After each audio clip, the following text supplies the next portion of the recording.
Le principe des castors, je vais essayer de vous raconter, mais bien sûr j'étais jeune, hein, quand ils ont commencé, j'avais 6 7 ans, quand ils ont lancé ce groupement, et je vais essayer de puiser dans mes souvenirs. Nous habitions à l'époque place du collège, et j'ai ce souvenir d'enfant de ces réunions.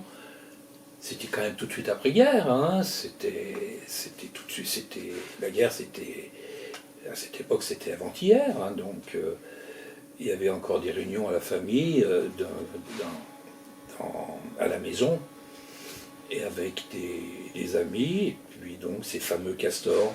Ça parlait naturellement de leurs projets, et puis ça parlait aussi en même temps de la résistance. Donc voilà, l'œil d'enfant, l'oreille d'enfant, on était là, on jouait à côté, mais on avait l'oreille tendue. Ils sont partis dans une grande aventure pour cette époque. Et comme nous disions, il fallait avoir des valeurs pour se regrouper, pour travailler ensemble, pour construire ensemble. Ce projet qui était quand même un gros projet pour l'époque, c'était vraiment à Tournu, dans les toutes premières maisons individuelles qui se construisaient. C'était un engagement, c'était se mettre des dettes sur le dos. Ma maman, qui n'aurait pas fait un centime, un franc de dette à l'époque, elle était catastrophée. Mais mon papa l'a entraîné un petit peu dans ce combat, et ils sont partis.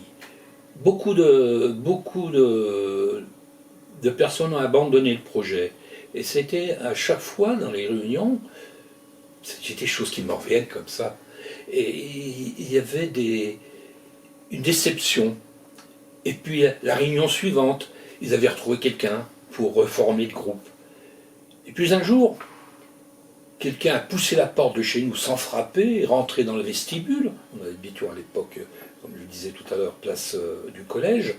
Cette personne est rentrée et arrivait à peine à décrocher ses phrases quand ça a éclaté. Ça y est, nous l'avons.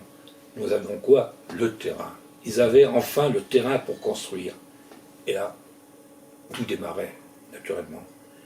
Monsieur Blanchin, qui était partie prenante, avait ses camions, et il a été le président de cette association pendant un certain temps. Puis c'est mon papa qui a repris la présidence des castors. Je me souviens d'ailleurs, lorsqu'il a repris la présidence, il avait ramené ses papiers, les documents, un cartable d'écolier avec des documents dedans. Ça serait maintenant, je pense, il y aurait une pile de papier comme ça. C'était quand même restreint, comme pour l'époque, en documents. Pour construire, et bien sûr, il a fallu emprunter, parce qu'ils n'en avaient pas la queue d'un centime. Et c'est le Crédit Foncier ils ont emprunté au Crédit Foncier à l'époque, qui favorisait justement ce genre d'entreprise.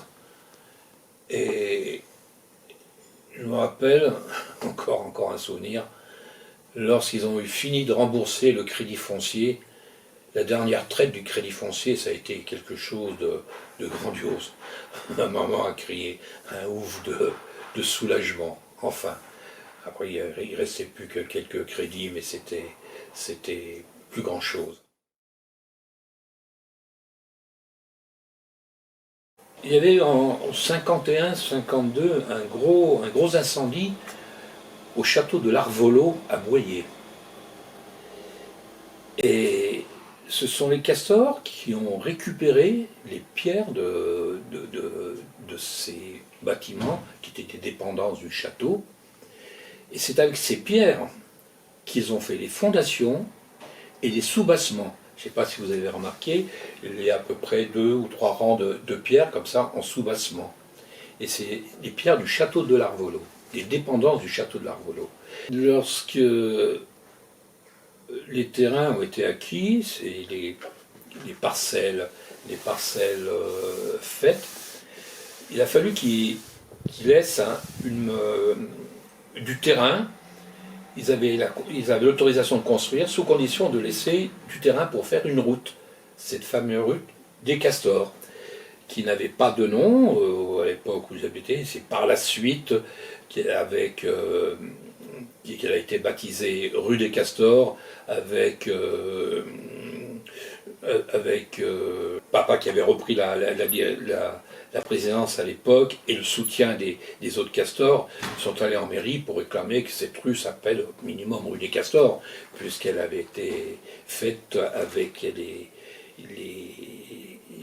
terrains qu'ils avaient cédés à la ville pour faire cette rue. Quand ils ont commencé les travaux, j'ai en souvenir d'avoir été sur ce terrain, le terrain où allait être construite notre maison, enfin une maison avec une chambre, on avait place de collège, on avait 3 chambres, mais surtout une salle de bain, une salle d'eau qui était très importante à l'époque, fini la toilette sur la pierre d'évier et la grande toilette dans le baquet.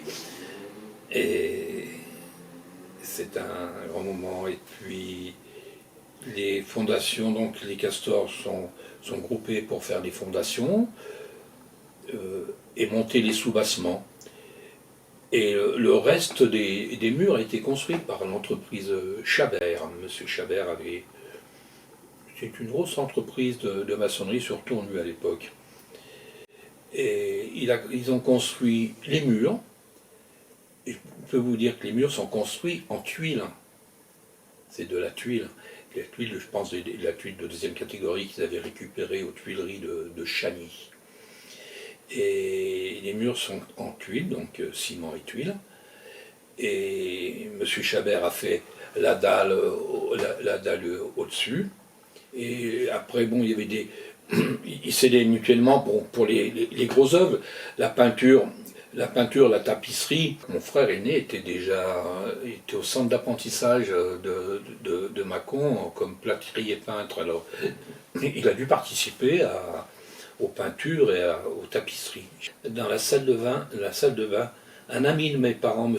Humbert, qui travaillait, il était ferronnier, artisan. Je me rappelle l'avoir vu faire des soudures dans la salle de bain.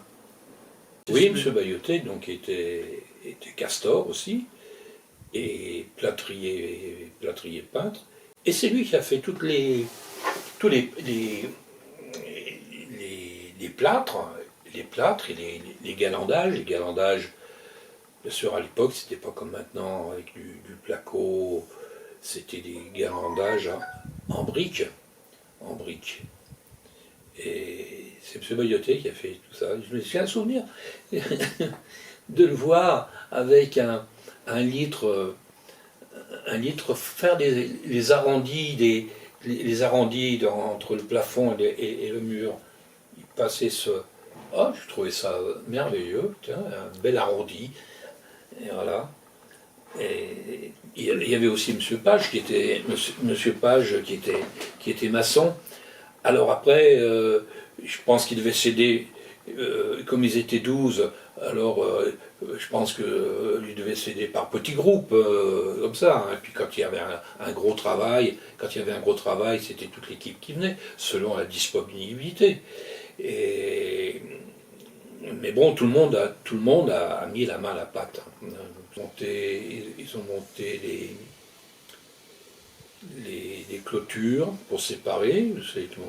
Avec M. Thiellois et M. Blanchin, mon papa avait fait des moules, ils avaient coulé pour faire des piquets pour les clôtures.